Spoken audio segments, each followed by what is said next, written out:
Hello, everyone, and welcome to the podcast for Podcasters Podcast. I'm Charlie Latham, and today with me we have Dante Byrant. Hi, Dante. Yeah, how you doing? Yeah, good, thanks. So first of all, can we start off with why you started a podcast and what your podcast is about? So I started around, it was in the summer of 2020, COVID, everybody's inside and stuff like that. So me and some friends that I've known for about 20 years, one of them have a Discord, and in his Discord server, we always have several conversations about intellectual stuff. So I figured, well, why are we not recording this and presenting it to the public? And that really was it. I just came up with the idea. I said, hey, we should have these topics. And since we're already talking about it in general anyway, why not just record them and just have it as a podcast? Generally, it started off talking about, because like the Blerd Initiative, where Blerd is like a slang term for like a black nerd. So it was the Blerd Talk. But then I wanted to do more and expand it into like just a community for black nerds or whatever. It started out talking about anime, video games, and things like that. But I found that was kind of a narrow, it's kind of for conversation. You can only talk about it but so much. So then it started expanding to other random intellectual conversations, and we still going strong. Amazing. So how long have you guys been running the podcast for now? I guess almost 2 years. For about like 2 years now. Yeah, it's going on. I do it by seasons, like 9 or 10 episodes per season. And we wrapped up season 6 a few months ago and looking to start season 7 maybe in a month or so. Oh wow, okay. So that's a hell of a lot of episodes, and that's pretty good. Yeah. So I imagine you've learned a lot over those past 6 seasons. Were there any sort of challenges or surprises you had when you started out? I think a lot of stuff was kind of self-taught, like video editing and trying to keep the rest of the people in the podcast locked in, because there are sometimes, because the friends that they can not be focused on the topic if they just don't have a stake in it or interest. Mm-hmm. So trying to find a topic where we all are invested in and we all can participate instead of just being that one person who is just sitting there just looking. Yeah, so just trying to find everybody invested was one of the biggest challenges. I actually did a podcast episode in season 6 about the struggles of doing a podcast. Really? And I was telling one of the other co-hosts that it's hard to keep everybody invested. And when you're trying to do one by yourself, that's why I kind of admire what you're doing, because the way your formula seems to be set up, it's like it's one-on-one. But it's hard for me to do one strictly by myself, because it's either going to be really short, like 10 minutes, or really long. And then I feel like I'm rambling at that point. So typically doing one by myself, I did a couple of solo ones, and it was a struggle to try to, hopefully I'm then wondering, am I keeping people engaged, or am I even sounding interesting? Am I repeating myself and things like that? Yeah, I've similarly tried to start one on my own before, and as you say, it's hard to stay on topic without rambling on as well. Yeah. So how do you pick topics how many people are hosting your show? It's varied. It started off with 4 of us. It was 4 of us. Then one left for personal reasons. Then another one joined, and then sometimes it's 3, sometimes it's 4. But we're all friends. Like the majority of us is all friends. We've known each other for like 2 decades, so the chemistry is there. We can easily bounce off of each other if necessary. And I'd rather it be like that. I'd rather it be more people, like, just for the same reasons why I was telling you about the struggles. But it's typically like 3 other people with me. And do you pick your topics beforehand? Do you have any kind of script, or do you just kind of free flow the conversation? I have a Discord as well for the Blerd Initiative, and the people who are in there, I do a poll to where I'll think of topics along as the life goes on, as day go on. I'll just see something, I'm like, oh, I want to talk about that, so I'll make a note, and then I'll make a poll, and so they'll vote on which topic they want. So I figured that would be the best way to keep them invested and interested, because if they pick a topic they will want, then how can they not That's be interesting. invested? And so on your Discord, is that just the other people, the other hosts on your show, or is that a sort of audience as well? Originally it was with the other hosts, but then I decided recently to expand it to everyone, in case everyone wants to participate. It was depending on which I don't know, the rank you are in the Discord, you could see the channel, but I unlocked the channel for everyone. So now hopefully more people will participate and vote, so then just kind of give the customers what they want type of thing. Like if you give you what they want, then people will be invested, and then people will tune in. Yeah, it's a great idea to get your audience involved in the creation of the show. So as you say, they're interested in all the Yeah. topics you're talking about as well. Yes. That's really nice. So how, doing so many seasons, how have you stayed? Have you found that hard to stay focused and stay on track, or have you just been really enjoying every part about it? Yeah, I've enjoyed it because I'm doing it for because I have a daughter and I want to show her. That's what kind of keeps me going, to show her like, hey, this is possible. You can do it. You don't need any particular skill set. You know what I'm saying? You can teach yourself. Like, I mean, yeah, of course you gotta invest in yourself and buy the equipment that's needed. And just this is just to mainly to show her like, hey, you can do it too if you wish. Mm. And So you just have taught. like a sort of like a legacy type of thing. Mm. Well, it's something that will be saved forever that your daughter can watch in the future, Yeah. no matter what age she is. Which is Yes. so you taught all the audio editing to yourself. Yeah, I keep it.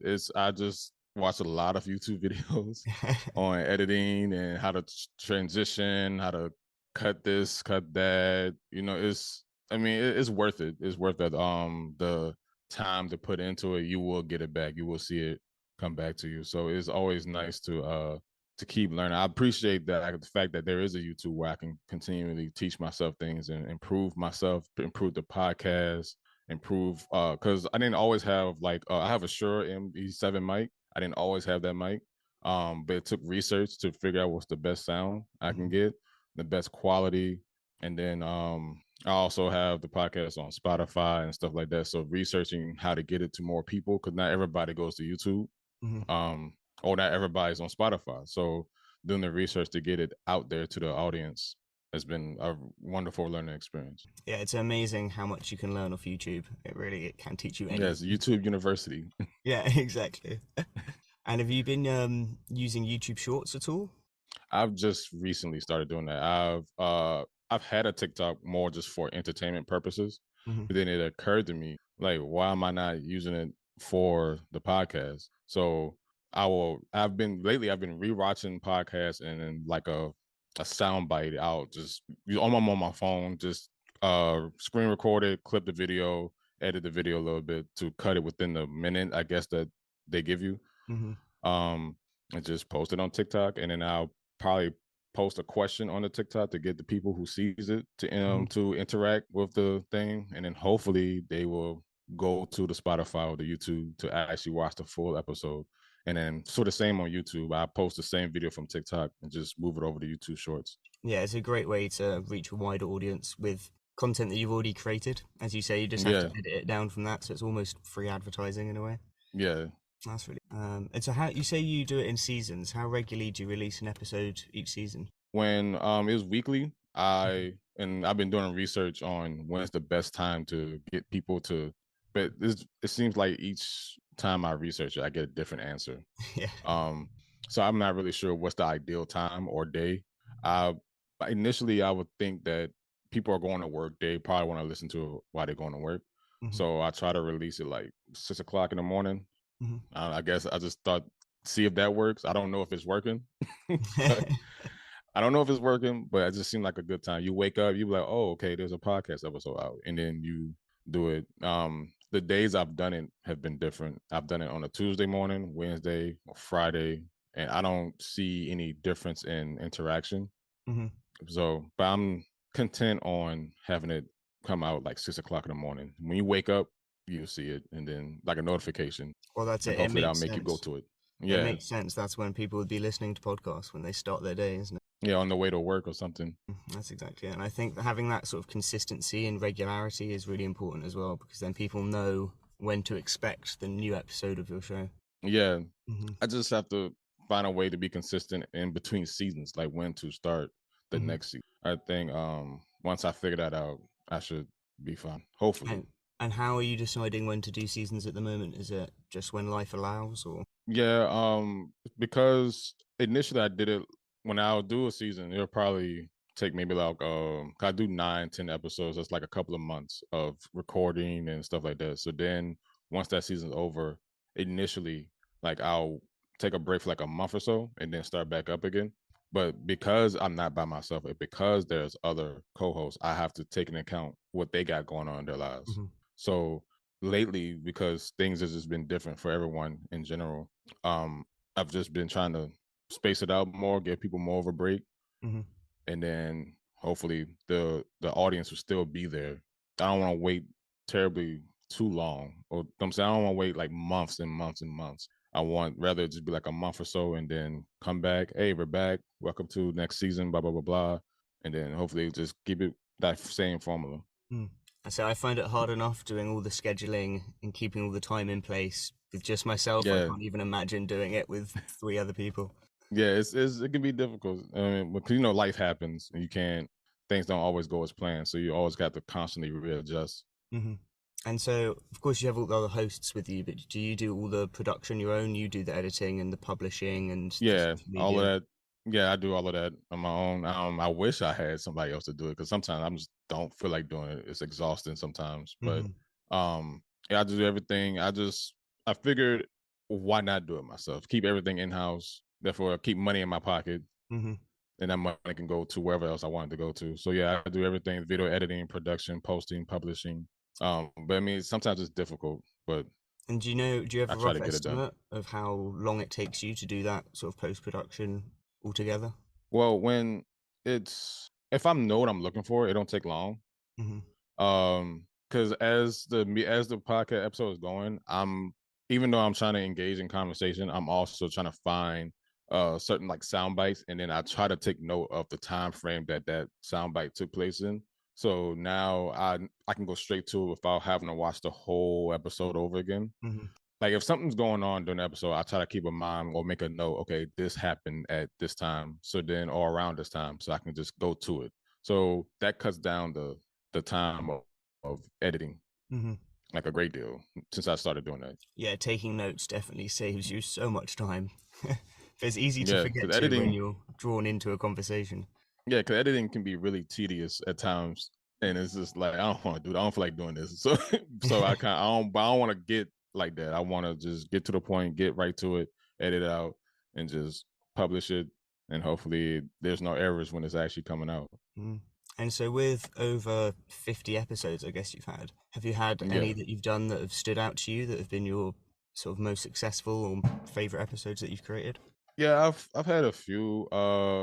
I never really thought about that, to be honest. I never had any that at least I feel like were the best. Hmm. I see as far as like numbers wise, like views or listens, there are some, and it's like I have a sometimes I swap out them with a friend I have, and I've noticed that when I don't know if it's the topic itself or her, but that gets more views sometimes than Okay. the average. So I have been kind of like toying with that to see what it is. You know what I'm saying? Hmm. Just testing it to see what it is. To try to if I can find the formula for that, then stick with that, and hopefully that will keep people engaged as well.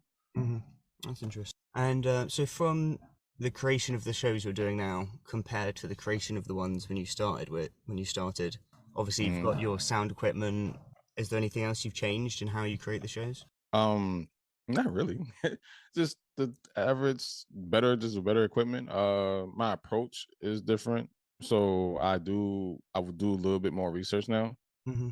so I can have more to say and like just do more research. Because I mean, luckily because I have other people, they can comment or speculate on the topic, Hmm. but then I can bounce off of them with questions or opinions on what they have said.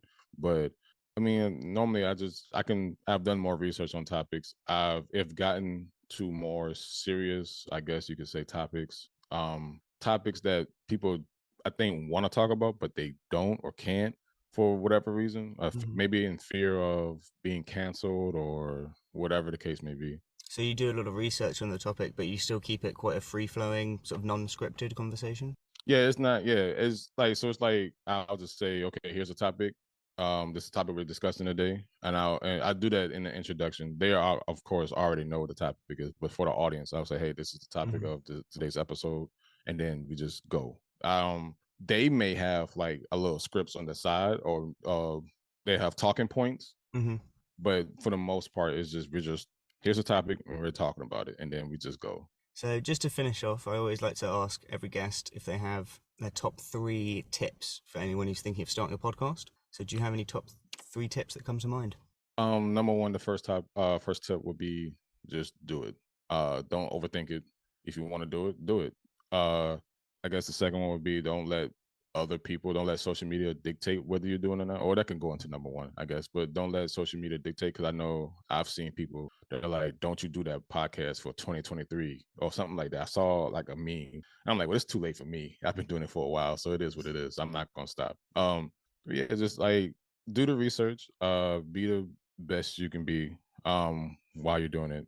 Uh, do the research. Make sure if you care enough to give quality work, do the research. Look up the best equipment you can get. If it's affordable to you, then by all means, be within your means. I guess the third would be, I don't know. Just like I said, I mean, like, cause me, the way I am, if I want to do something, I just do it, and I try not to let anything impact the process. That's definitely, as you say, people just have to dive in and start, and then you'll work it all out as you go along. Yeah, because the worst case scenario, you can not have any listeners. I guess it depends. Oh, I do have a third one. Do it for the right reasons. I feel like you got to have a passion for it. If you're doing it for you're just trying to become famous or anything like that, then I feel like that's where you can go wrong. Just do it for the right reasons. Have a passion for it. Make sure you still continue to have the motivation and a passion for it, and then I feel like that alone will make you successful based on your definition of success. It sounds like you've been really enjoying your experience podcasting, has learned a lot on the way as well. Yeah, I never thought before COVID, I never thought I would be doing this. Like, I'm not one to be on camera talking to people or hearing my voice, like outside, like from a outside point of view or anything like that. I never thought I'd be doing this, but here I am. So you never know. Amazing. And if you just want to plug how people can find your show, that would be fab. Yeah, I can have be on YouTube, Blerd Initiative on the YouTube. Also, the Blerd Initiative on Zoom, Apple Podcasts, wherever you may listen to your podcast. Is the Blerd Initiative, the Blerd Talk Podcast, the Blerd Talk Podcast by the Blerd Initiative. I'm sorry, I've completely messed that up. But yeah, so yeah, it's the Blerd Talk Podcast by the Blerd Initiative, but the YouTube is the Blerd Initiative, and you'll see various episodes on that as well. Amazing. Well, thank you so much for coming on, Dante, and have a great rest of your day. All right, no problem. I hope you do well with your podcast as well. Thanks for listening to this episode of the Podcast for Podcasters podcast. If you'd like to be a guest on the show or have any suggestions for us, you can contact me at charlielatham5@gmail.com. That's charlielatham5@gmail.com. Before we go, I'd like to thank the sponsor of our show, Podcast Man. Podcast Man takes the pain out of podcasting production, so you can spend more time meeting guests, having interesting conversations, and doing what you love. Find out more at podcastman.co.uk. Have a great day, everyone.